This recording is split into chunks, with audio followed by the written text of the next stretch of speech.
আসসালামু আলাইকুম, সবাই কেমন আছেন? আশা করছি ভালো আছেন। আল্লাহর অশেষ রহমতে আমিও ভালো আছি। আজকে সকালবেলা থেকে ব্লগ ভিডিওটি শুরু করে দিলাম। প্রথমে চা বানিয়ে নিচ্ছি। চা বানানোর জন্য দুধ বসিয়ে দিলাম। আরেক চুলায় হচ্ছে ডিম ভাজা হচ্ছে। তো আমি হচ্ছে কাজ করছি না, আমি হচ্ছে ভিডিও করার জন্যই ভিডিওটা করছি।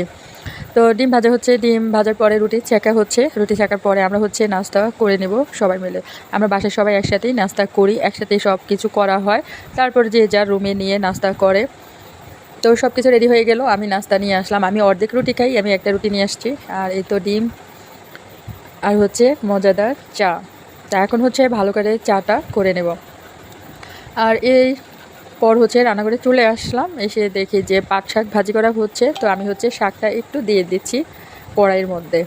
অবশ্যই কড়াই নিয়ে ব্যাড কমেন্ট করবেন না, এটা হচ্ছে আমার আম্মুর অনেক পুরাতন কড়াই। আরেক চুলায় হচ্ছে মাছ ভাজা হচ্ছে, মাছ ভাজি করা হবে। তো আমি হচ্ছে মাছটা দিয়ে দিচ্ছি ভিডিও করার জন্য। যেহেতু বাবার বাড়িতে আছি, তেমন কোনো কাজকর্ম নেই, কাজ করিও না, ভিডিও তেমন করা হয় না। তো মাছ দিয়ে দিচ্ছি, দিয়ে মাছটাকে একটু উল্টিয়ে নেব। আর হচ্ছে সেমাই রান্না করা হয়েছে সকালের নাস্তায়। এখন হচ্ছে আমি আমার সেমাইটা খেয়ে নিচ্ছি। এখন হচ্ছে সকাল 11টা বাজে। অনেক মজার সেমাই দুধ দিয়ে রান্না করেছিল, অনেক মজা হয়েছে, খেয়ে নিচ্ছি। জীবনে বাস্তবতা অনেক কঠিন। আমরা জীবনটাকে যত সহজভাবে ভিডিওতে দেখাই, জীবনটা আসলে ততটা সহজ নয়।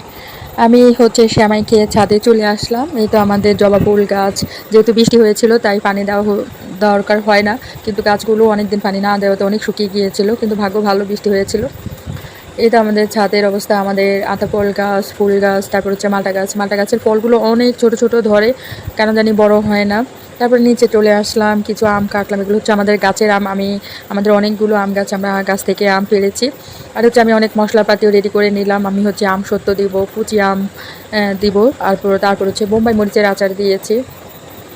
তো এটা হচ্ছে আমি ভালোভাবে মেখে তারপর হচ্ছে ছাদে দিয়ে আসবো। যখন শুকিয়ে যাবে তখন হচ্ছে তেলের মধ্যে ফোড়ন দিয়ে তারপর হচ্ছে বয়ম করে রেখে দেব এই আমের আচারটা। এখানে আমি আমটা কুচি করে তারপর হচ্ছে সামান্য পাঁচফোড়ন, সরিষা গুঁড়ো, তারপর হচ্ছে মরিচ গুঁড়ো, স্বাদ মতো লবণ দিয়ে ভালোভাবে মেখে নিচ্ছি।